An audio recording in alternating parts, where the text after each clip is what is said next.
What's going on, guys? Today we are going to be doing a coolant flush. Now, I always try to flush out my engine coolant every 3 years to provide maximum protection and cooling of my engine. You can use ramps or jack stands to access the underside of your car. Also, make sure to chop the rear of your wheels so the car doesn't roll on you. Make sure to have a catch pan to capture your coolant. If coolant does spill, clean it up right away. Like I said, coolant/antifreeze is toxic to animals, so properly dispose of it.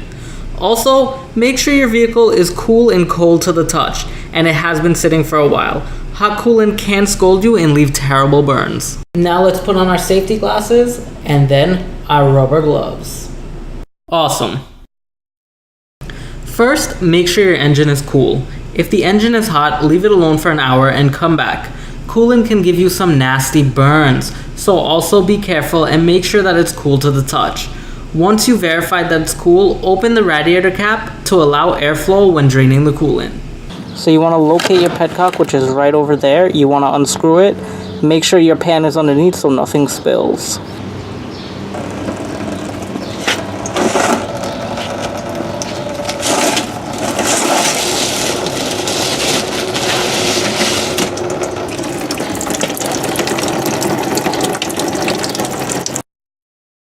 Next, I use my garden hose to cycle clean water throughout my radiator. This will clean out the old coolant and any damaging particles. When clean water starts falling out of the drain hole, that's when you know all the coolant is out of the radiator.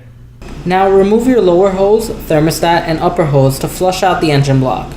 Then use your garden hose and spray water till the coolant is removed and only fresh water comes out. Great! Once everything is completely flush, then let's reinstall our petcock and tighten it only hand tight. After everything is put together, let's grab our easy pour funnel, search for our radiator cap adapters, and start pouring in some coolant.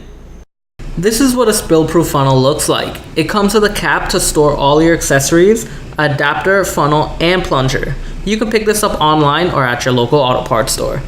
The easy pour funnel is easy to use. First, we search for a spill-proof adapter seal, then we search for a cap, and finally we add our spill-proof funnel. Now we are ready to add our coolant. My vehicle takes a specific Toyota pink coolant, so check your owner's manual to see yours. First, with the vehicle off, add coolant until you can't add any more. What we are doing is filling up our radiator to have coolant suck into our engine when starting it. Doing this ensures we won't damage our engine or water pump by running it dry. Don't be afraid when you see bubbles, as this is a good thing for preparation of bleeding our cooling system. Air travels up and out while coolant gets pulled in. Now let's bleed our cooling system. Go into your vehicle, turn your heat on high, which is full blast, and start the car. Then observe the coolant getting pulled in. Keep adding coolant and watch the air bubbles release.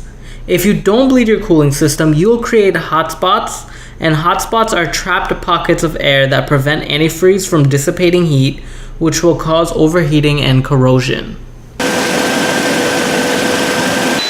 Oh man, this heat is blowing super hot. So now we're gonna shut off the vehicle. The beautiful thing about the spill-proof funnel is it comes with a plunger. So if there's a bunch of coolant left in the funnel, use the plunger to plug it and no coolant will be lost. With the remaining coolant, fill up your reservoir tank or replace it in the coolant bottle. Finally, cap back the reservoir tank and go on a test drive. Make sure you keep a bottle of coolant on hand just in case. Alrighty guys, so that is how you service your cooling system on your vehicle. I hope you guys enjoyed this video. Please like, comment, subscribe, and share this video if you found value from it. Lots of love and peace.